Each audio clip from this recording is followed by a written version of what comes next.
आप सभी लोग आराम से बैठ जाइए। अपना ध्यान मेरी तरफ, मेरे ध्वनियों पर लगाइए। आज के इस शिविर में आप सभी का स्वागत है।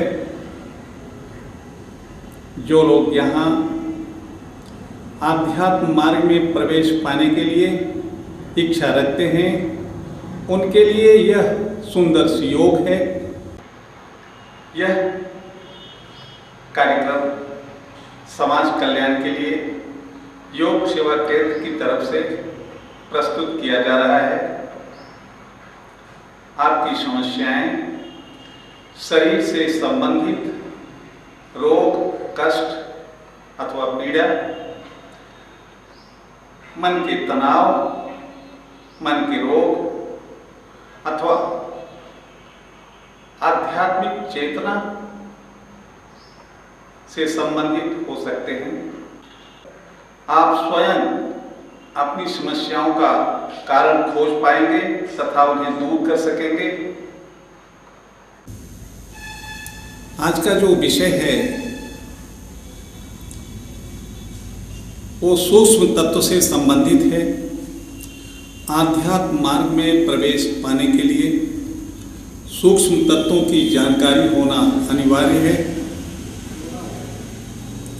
और इन सूक्ष्म तत्वों में मन एक ऐसा विषय है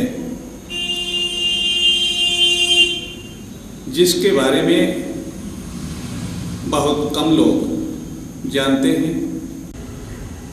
इस शिविर में हम आपको मन के विषय में आगे बतलाएंगे। योग विद्या मन से संबंध रखती है। महर्षि पतंजलि ने मन पर अनुसंधान किए। मन में उपद्रव रहने से, स्थिर नहीं होने से, अशांति बने रहने से उच्च साधना में इसे नहीं लगाया जा सकता या उच्च साधनाएं नहीं की जा सकती।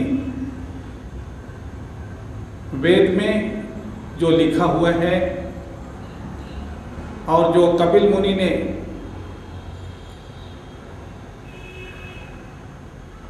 सांख्य योग के विषय में लिखा, वो हमारे लिए अछूता रह जाएगा। उनको प्राप्त करने के लिए मन में शांति, स्थिरता और मन का पवित्र होना अनिवार्य है। इस विषय वस्तु पर ध्यान देकर महर्षि पतंजलि ने योग दर्शन लिखा, अनुभव किया, लोगों के समक्ष रखा।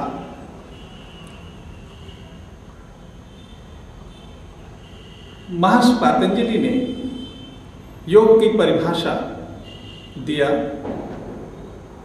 योगस् चित्त वृत्ति निरोधः।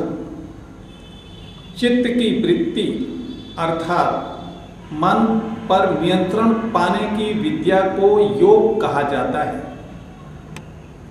योग का मतलब हाथ पांव हिलाना ही नहीं है, बल्कि मेन उद्देश्य मन में पवित्रता, स्थिरता और शांति लाना है, क्योंकि इसके माध्यम से हम ज्ञान में प्रवेश कर पाएंगे।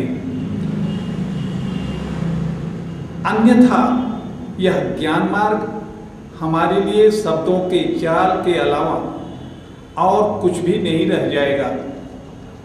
वेदांत में जो कुछ महर्षि व्यास ने लिखा, सारी अच्छी बातें लिखी, किंतु अनुभव करने के लिए हमें मानसिक उपकरण चाहिए, शांति, स्थिरता चाहिए। सांख्य योग में जो कपिल मुनि ने लिखा, उसके गुरुत्व को समझने के लिए, ईश्वर दर्शन के लिए, आत्म साक्षात्कार के लिए इसी शांत मन की आवश्यकता पड़ती है। इसलिए योग अनिवार्य हो गया। बिना योग के वेद, वेदांत, सांख्य योग की कोई अहमियत नहीं दिखती। यही एक कारण है कि हर धर्मों के लोग, हर संप्रदायों के लोग, हर देश के लोग आज योग को अपना रहे हैं। योग की मुख्य भूमिका है शरीर को निरोग बनाना, सुंदर बनाना, मन में शांति, स्थिरता उत्पन्न करना। इन स्थितियों के बाद तब ज्ञान की बात आती है, जो तभी संभव है जब हम योग के नीति नियमों का पालन करते हुए पातंजलि के अष्टांग योग के माध्यम से आगे बढ़ेंगे। तो हम उन सारी विभूतियों को जो ईश्वर प्राप्ति के लिए लिखे हुए हैं प्राप्त कर सकते हैं। अन्यथा ये केवल हमारे लिए लिखे हुए शब्द शेष रह जाएंगे। इसलिए योग की महत्ता आज पूरे विश्व में बढ़ती जा रही है। लोगों ने इसकी उपयोगिता को समझा, वास्तविकता को जाना। यही इसका कारण है। आप सभी को योग के माध्यम से ज्ञान प्राप्त करना चाहिए, क्योंकि जब आप कर्म योग में लगेंगे तो ज्ञान आपके अंतःकरण में वह परमात्मा स्वयं उत्पन्न कर देता है, जो अपने को कर्मयोग के माध्यम से शुद्ध कर लेता है। जिसका मन पवित्र हो जाता है उसको ज्ञान स्वतः प्राप्त होता है। श्री कृष्ण कहते हैं कि उसके अंदर हम ज्ञान स्वयं उत्पन्न कर देते हैं, जो अपने को कर्मयोग के माध्यम से पवित्र कर लेता है। इसलिए योग के विज्ञान को, योग की आवश्यकता को विज्ञान ने भी समझा, देखा। विज्ञान की जो दृष्टि है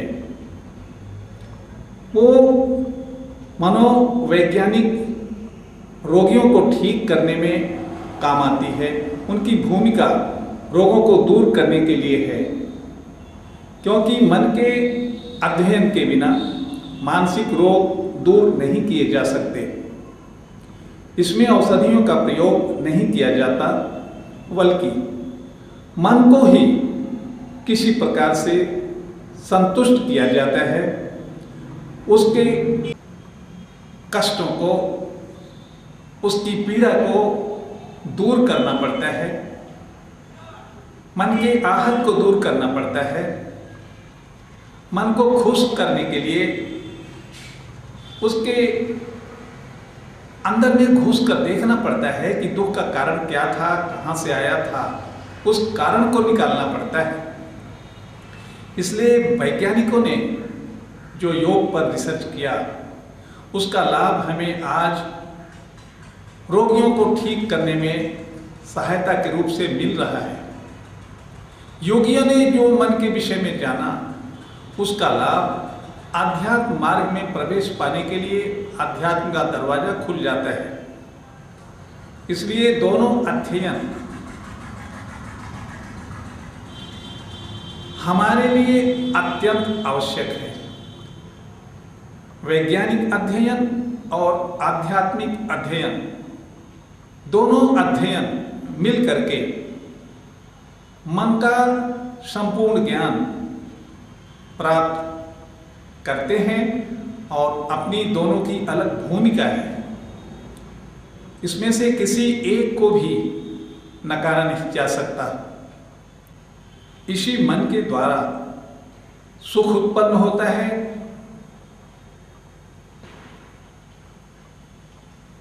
इसी मन के द्वारा दुख उत्पन्न होता है। यही मन परमात्मा को प्राप्त कराता है, यही मन परमात्मा से दूर ले जाता है, यही मन पाप करवाता है और पुण्य भी यही मन कराता है। ब्रह्मांड तक पहुंचने की विद्या मन के पास है। ब्रह्मांड से जो चाहो निकाल के लाने की विद्या भी मन के पास है। गरीब हो या अमीर, ये मन का ही खेल है। इसलिए इस मन को जितनी गहराई से समझ पाओगे, उतना शीघ्र दुखों से मुक्ति पाओगे, आनंद का भंडार पाओगे। मन का अध्ययन, यहाँ जो मैंने आपको बताया, ये सूक्ष्म अध्ययन है। बार बार सुनने से तब ये थोड़ा समझ में आता है, क्योंकि यह इंद्रियों के माध्यम से जाना सुना नहीं जा सकता। इसलिए इस विद्या को जो मैंने आपको बताया, इसका पूरा पूरा लाभ आपको लेना चाहिए। मन के ऊपर जो कुछ आपको मैंने बतलाया अब तक, आप इन सारे ज्ञान को यदि ध्यान से सुने हैं तो इसको मन में चिंता कीजिए, सोचिए। चिंतन मनन करने के बाद अपने जीवन में इसका लाभ लेने के लिए इसको व्यवहारों में ले आइए। केवल ये कहानी नहीं है, इसको अपने जीवन में यदि व्यवहार के रूप से इस विद्या का प्रयोग करेंगे तो आप आजीवन सुखी शांति बने रहेंगे और परमात्मा दर्शन आपके लिए सहज व सुलभ हो जाएगा। हरिओम तत्सत। आज का कार्यक्रम यहीं शेष होता है। इस कार्यक्रम को कल हम आगे भी बताएंगे कि इसके आगे क्या है। तब तक के लिए हरिओम।